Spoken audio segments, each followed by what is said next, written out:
আমার ভোট থেকে, তাহলে কেন পাচ্ছি না আমি সুবিধা?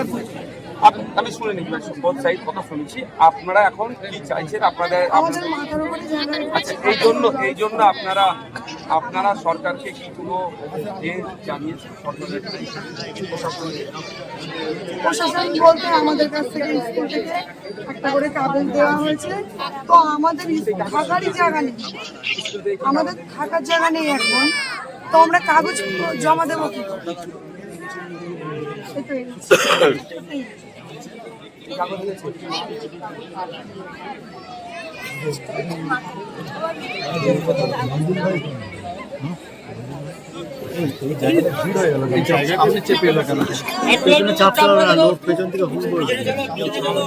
পেছনে চাপো না।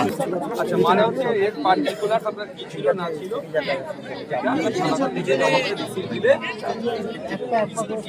এটা বললে ওনারা হয়তো আমাদের পিছনে